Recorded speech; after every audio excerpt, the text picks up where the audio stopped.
Right now, 124 light years from Earth, there is a planet sitting in the exact region around its star where liquid water can exist on a surface. It is bigger than Earth. It has an atmosphere.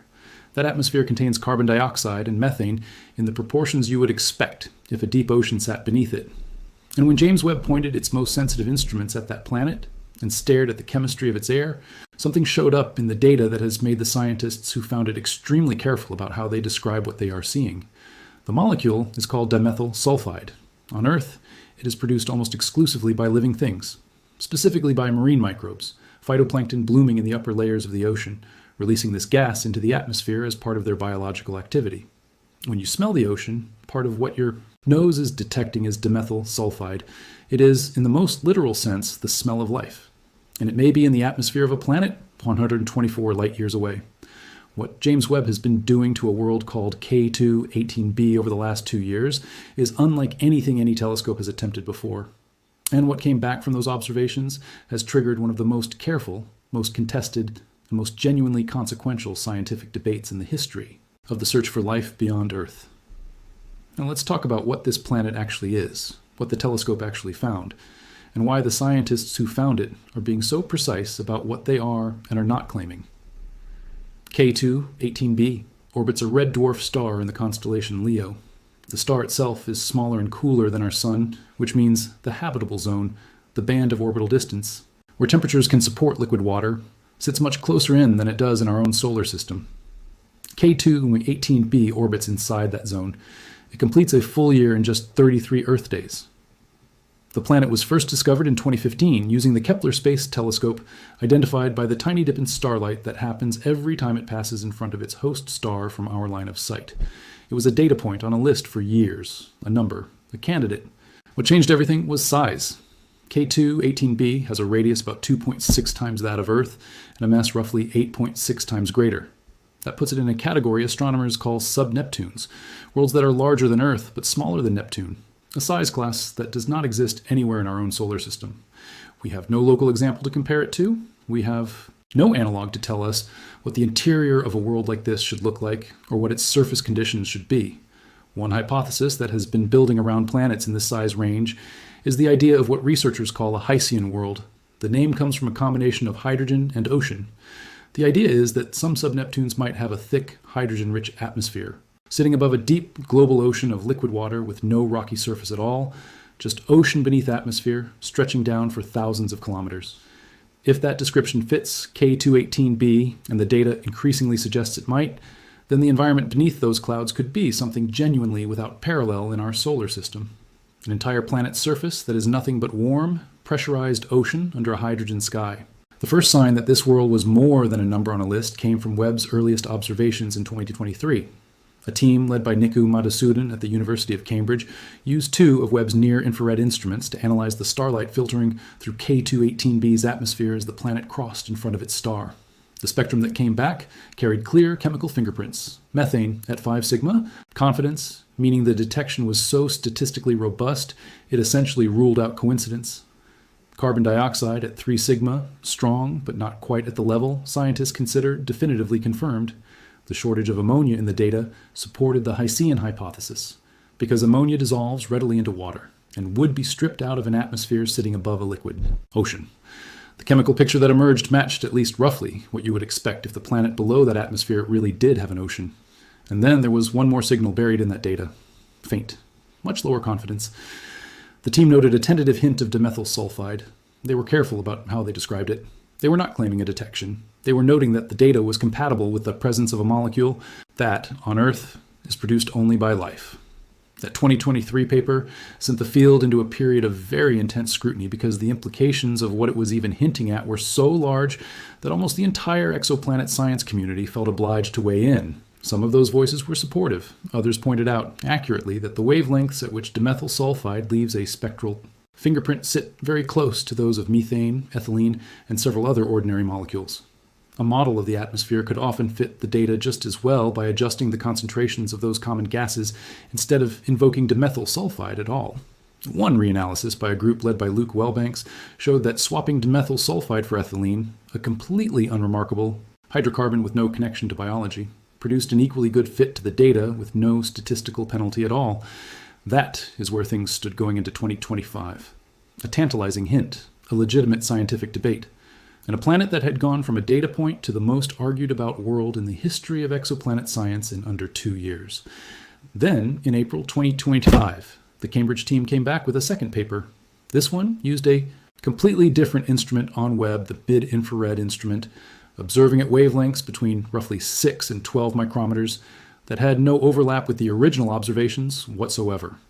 This was not a reanalysis of the same data. This was an independent measurement covering a different slice of the electromagnetic spectrum, using different detector technology, looking for the same signals from a fresh angle. What came back was dimethyl sulfide and its chemical cousin, dimethyl disulfide, again, not at higher confidence than before.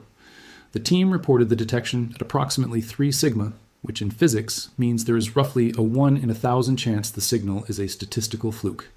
That sounds impressive, until you remember that the standard threshold for a confirmed discovery in particle, physics, and increasingly in astronomy, is 5 sigma, which represents a 1 in 3.5 million chance. 3 sigma findings in astronomy have a history of fading when more data arrives. But 3 sigma from a completely independent instrument covering wavelengths with no overlap to the first set of observations, pointing in the same direction, is not something you dismiss either. The team at Cambridge, to their credit, did not dismiss it and did not overclaim it. Madhusudhan described the result as the strongest evidence yet of biological activity outside the solar system, and then immediately stressed that more observations were needed to confirm the signal and that non-biological explanations had not been fully ruled out. Co-author Savas. Constantino called the work a starting point for all the investigations now needed. That kind of language from a research team sitting on a potential detection of life beyond Earth tells you something about how seriously scientists take the responsibility of getting this right, because the cost of getting it wrong is enormous. The history of the search for life in the universe is littered with signals that turned out to be something else. The famous WOW signal detected by a radio telescope in 1977 has never been explained and is never repeated. The claimed detection of phosphine in the atmosphere of Venus in 2020 largely fell apart on reanalysis. The water vapor signals from K2-18b itself, detected years earlier by the Hubble Space Telescope, were later found to be methane, not water at all. Getting fooled by chemistry that mimics biology is one of the specific hazards of this kind of science. The field has learned from those episodes. What makes K2-18b different from most of those cases is the layering of independent evidence pointing in the same direction. The planet sits in the habitable zone. Its size and mass are consistent with the Hycean world model. Its atmosphere contains methane and carbon dioxide in ratios that match what you would expect above a liquid ocean.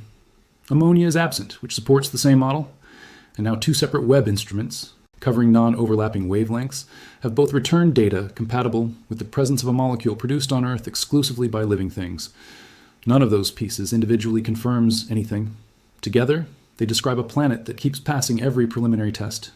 The debate in the scientific community has not settled. A survey of astrobiologists published in 2026 found that only about 6.6% agreed that current evidence supported saying Webb had found signs of life on K2-18b.